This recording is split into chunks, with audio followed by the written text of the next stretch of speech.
Good morning, afternoon and evening sports fans. We are back with the paint and detail phase of the Cromwell Mark IV. This video will cover painting, chipping and a small bit of weathering. With the formalities out of the way, let's paint this thing. First, an even coat of primer is laid down. In this case, I used a grey spray primer from Tamiya.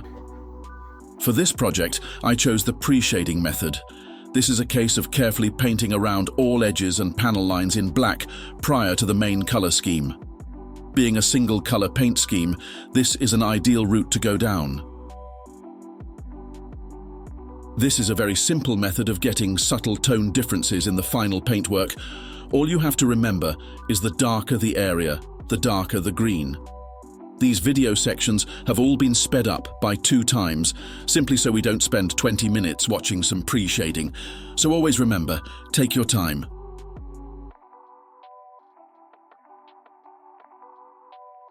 With the pre-shading complete, it's time for the main paint job. It's a simple all-over green scheme. However, I find the olive drab from Tamiya looks too dark, so I started with a mix of olive drab and yellow to the ratio of 4:1. This is mixed 50-50 with Tamiya acrylic thinner. When mixing my own colors, I always paint the underside of the hull first, just to ensure the color is right. In this case, as you can see, it was far too light, so I added some dark green and olive drab to tone it down. Second time's a charm in this case. The green is much closer to how I want it. I would love to give you some accurate ratios, but it's a bit of a mixed bag at this point. It's something like 5 parts olive drab, 1 part dark green, and 1 part yellow. With the color correct, I now lay an even coat over the entire tank. It's important here not to overdo it and completely cover the pre-shading we did earlier.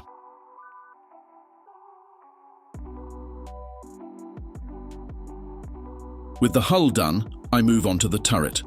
Exactly the same thing here, all done in one day with the same paint to ensure everything matches. That's the main painting done, now it's onto the wheels. Again, nothing out of the ordinary here.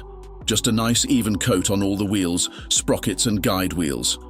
Once they're all painted, I move on to the tires. I use the rubber black from Tamiya mixed with some thinner. I have no special tips on this. It's really just being careful with a paintbrush and getting through it. A good podcast or light entertainment is key for this job. With all the wheels painted, that's the base coat green finished. Next, we need to seal this in with a coat of varnish. For this, my go-to is the Satin Finish Varnish by VMS. You can either spray this straight from the brush with a 0.5 nozzle, or you can add acrylic thinner if you want to use something more fine. This stuff goes down really nicely and dries almost instantly. I continue until the whole tank is covered in a good layer. With the varnish layer complete, I move on to the decals. All are fairly simple, apart from this star on the top, but more on that later. First thing is to add a gloss layer where the decals will be applied. This aids application and will reduce the risk of trapped air resulting in silvering of the decal.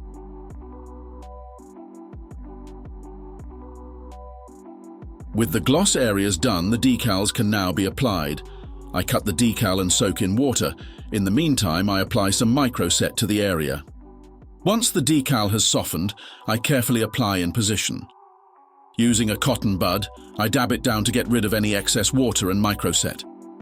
Next, I add a layer of microsole. This will soften the decal further so it will mold itself over any texture. I go ahead and repeat the same process with the next decal. Once the microsole has had some time to work its magic, I go over both decals one last time with a cotton bud. Now for the fun one, the star on the top of the turret. First, the ring goes down. This bit is fairly straightforward, just a little bit of carefully nudging in place. Now for the star, as you can see, there is a lot of texture that the decal needs to wrap around.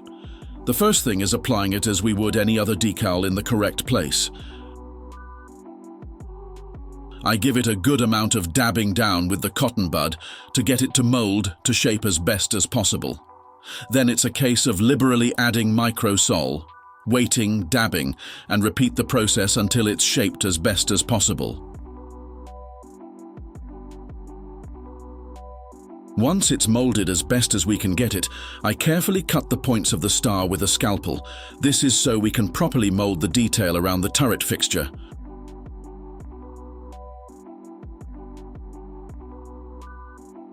Next, I use a sharp toothpick to push the final parts of the decal in place.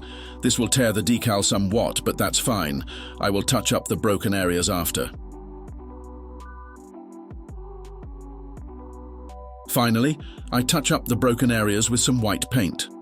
Although a long-winded process, I think this is the best way with this particular decal. If you do, however, know of a better way of successfully applying this star decal, please let me know in the comments.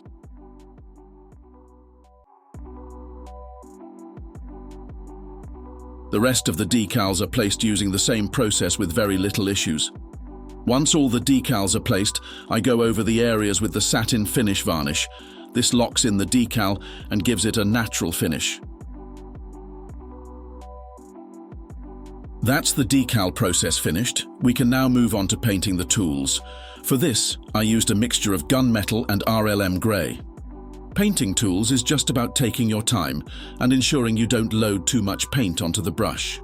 I find light coats give the best finish.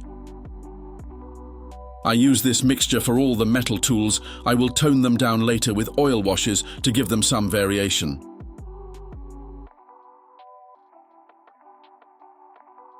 For the wooden parts, I use a mixture of red, brown and earth. All of these are mixed by eye to personal preference.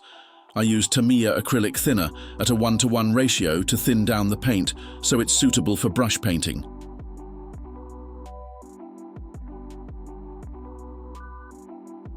The fire extinguishers I just paint with some gloss acrylic straight from the jar to add a bit of shine.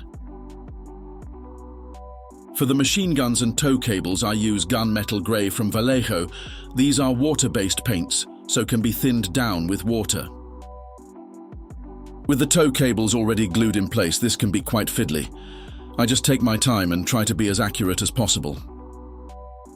Again, here it's just about getting an even coat of paint laid. I will use oil and enamel washes later on to add both grime and rust. The turret machine gun and the aerials get a coat in the same paint, and that's all the tools finished. And now for the fun part, the chipping. First, I make a paint mixture of olive drab and white. The aim of this is to be slightly lighter than the paintwork. This will give the impression of light chipped areas that haven't gone down to metal. Next, I cut out a small piece of sponge. I find these black artist sponges to be perfect for the job. The first step is to load the sponge with paint, then get rid of most of it on a piece of kitchen roll. We can then start gently dabbing the areas we want to be chipped. I always start on an area that's not seen, mainly to check the finishes look right, and it's a good test run to get warmed up for the main event. Next, I use a fine brush to join some of the chips and paint the edges of the panels, focusing on areas that would see the most wear. Next, I mix up a steel color using Luftwaffe grey and leather brown. This finish I will use to fill in the green sponge chips. This will give the effect of chips or scratches that have gone all the way to the bare metal. I always think this part looks incredibly unnatural when painting, but don't panic, trust the process. Once the paint dries, it will look a whole lot better. That's all the steps to this chipping method. Now it's a case of doing that over the whole tank on any areas you want to look worn. I'm not going to lie to you, it does take an age, but the key is taking your time. When I rush this process, it starts to look unnatural. It's worth spending the time on, in my opinion. I take a break from the chipping to add some rust tones. For this, I use MIG enamel washes, dark and light rust, and blend them using enamel thinner. I also add these rust enamels over the top of the chipping. This helps add a bit of tone definition and some light corrosion. This is exactly the same process. Add the enamel and blend it with the enamel thinner. For the rear exhaust vent, I give this a special helping of the rust, applying it a lot thicker than other areas. This would rust a lot faster due to being exposed to heat regularly. After a long haul, the chipping on the hull is complete. This is the point where I take a breath, have a beer, and rest my hands. The hard part is done.